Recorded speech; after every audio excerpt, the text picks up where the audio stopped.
Hey guys, Toby Morrison here. Welcome to today's video. Today is all about knowing when to go and then knowing when to slow. If you can see me there. Cool. So, do you know when to go or do you know when to slow?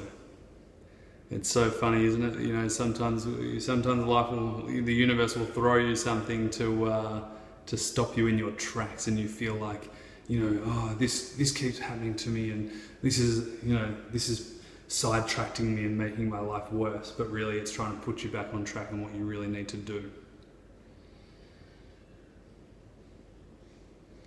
So in life, there's going to be times where you need to go hard, and then times when you need to go slow. Now, if you're struggling with a chronic illness, if you're struggling with stress, if you're struggling with a deconditioned body that probably needs a little bit of love and attention, then you probably need to listen in.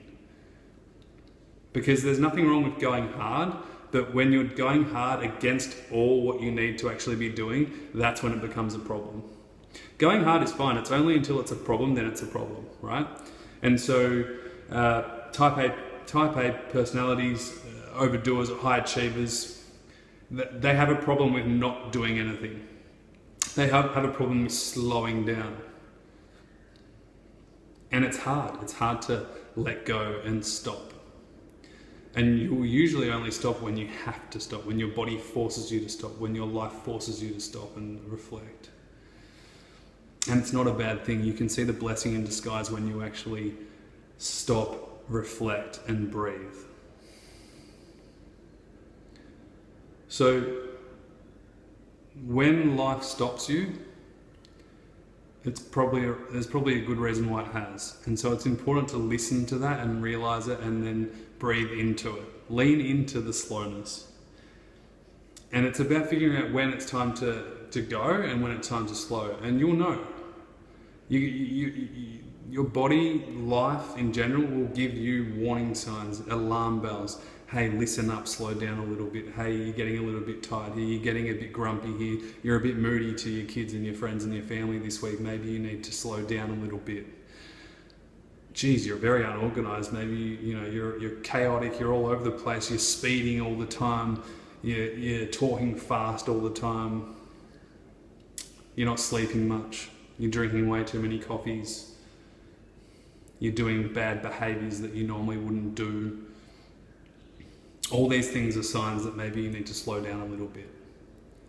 So just remember, if you're a high achiever or an overdoer or a pusher, and you attach yourself to that way of living all the time, just remember it's okay to detach from that and be okay with sitting still. Lean into it. Know that it's just as important to slow down as it is to quicken up. In today's society, 21st century, it's all about push, push, push. If you don't go, you're slow. If you don't achieve, you're not good enough.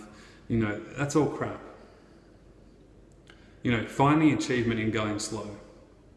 Find the achievement in just being, in not achieving. And you know what? You're going to have to train yourself in it, because it's a hard pattern to unlearn, because you've taught yourself, society has told you that if you slow down, so society says if you slow down, you're not good enough. If you stop working your ass off, then you're lazy. Well, I would like to reverse that, and I would say you're an idiot if you keep doing that. That's what I have to say to myself.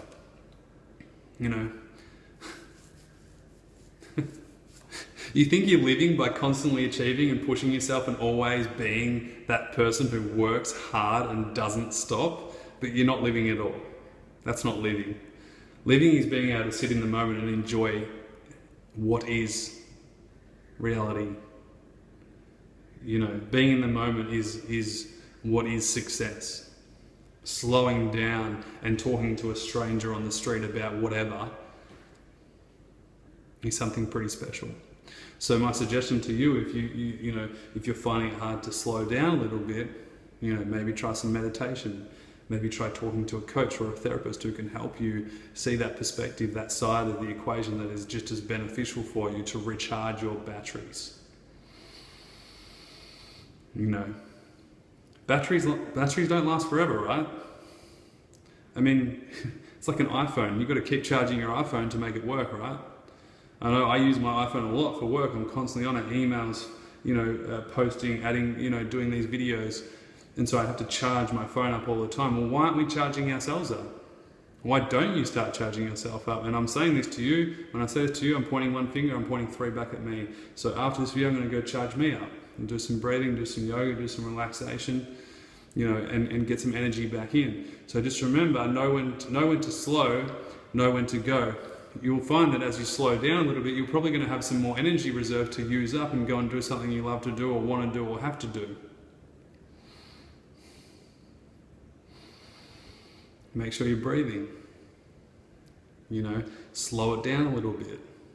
When you slow your voice down, your tempo, you actually become more calm as well. You switch on your parasympathetic nervous system, which is the rest and digest state.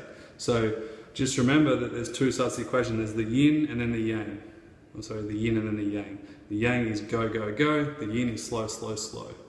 And we need both. We need both.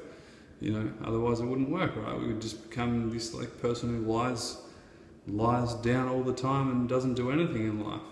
All right? But just remember, if you're on the other side and you're yang, yang, yang, yang, yang, the more yang you use, the more addicted you get to it, the harder it is to slow it down. All right? So if you're in a crisis right now, it's probably a blessing in disguise. Hope this video helps. Done.